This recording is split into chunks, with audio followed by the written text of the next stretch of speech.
এটা আমার ব্যক্তিগত মতামত, মানে আমি অবশ্যই বিতর্ক চাইবো না বিষয়টাকে নিয়ে।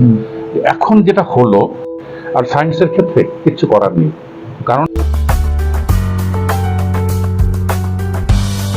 পদ্ধতি নিয়ে যেটা বলতে গেলে আমার আলোচনাটাকে আমি দুটো অংশে ভাগ করি।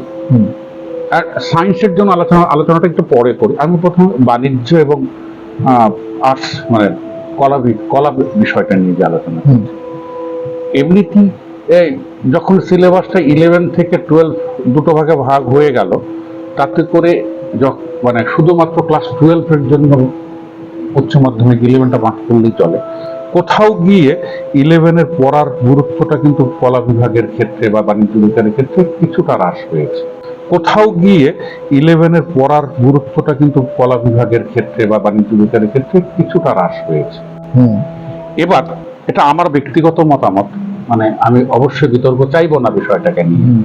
এখন যেটা হলো যে সেমিস্টার সিস্টেম, তাতে করে প্রথম সেমিস্টার সেমিস্টার 1 যেটা থাকছে সেটা টোটালটাই এমসিকিউ। সেকেন্ড সেমিস্টার 2-তে গিয়ে যেটা ভাগ হচ্ছে, যেখানে লিখতে হবে এবং সিলেবাস মোরলেস একই রেখেছে, যদিও ইতিহাস বা পল সায়েন্সের ক্ষেত্রে বেশ কিছু পরিবর্তন হয়েছে। এবং যেহেতু ইতিহাস আমি ততটা জানি না বা পল সায়েন্স ততটাও জানি না, যেহেতু আমার সহকর্মীদের কাছ থেকে যেটা আমি শুনেছি যে এটা নাকি একটু কঠিনই হয়েছে।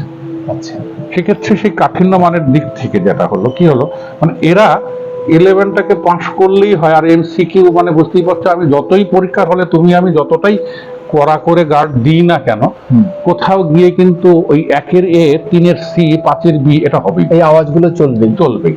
ফলে কোথাও গিয়ে যেন আমার মনে হচ্ছে যে এটা কিন্তু ওই আর্টসের ক্ষেত্রে গিয়ে পড়ার গতিটা কোথাও গিয়ে বাধাপ্রাপ্ত হলেও হতে পারে। ওই আর্টসের ক্ষেত্রে গিয়ে পড়ার গতিটা কোথাও গিয়ে বাধাপ্রাপ্ত হলেও হতে পারে এটার ক্ষেত্রে। আর সায়েন্সের ক্ষেত্রে কিচ্ছু করার নেই, কারণ আমরা সায়েন্স পড়ি কেন, আমার একটা টার্গেট আগের থেকে ঠিক করা থাকে। আমি জি মেন্স দেবো বা জি অ্যাডভান্স দেবো বা আমি নিটে বলবো। কারো কারো ক্ষেত্রে প্ল্যান এ, একটাই প্ল্যান, আমার নিট চাই, আমার জি মেন্স চাই, ইঁদুর দৌড়ে তারা থাকে। আবার কারো কাছে plan A, plan B, plan C থাকে।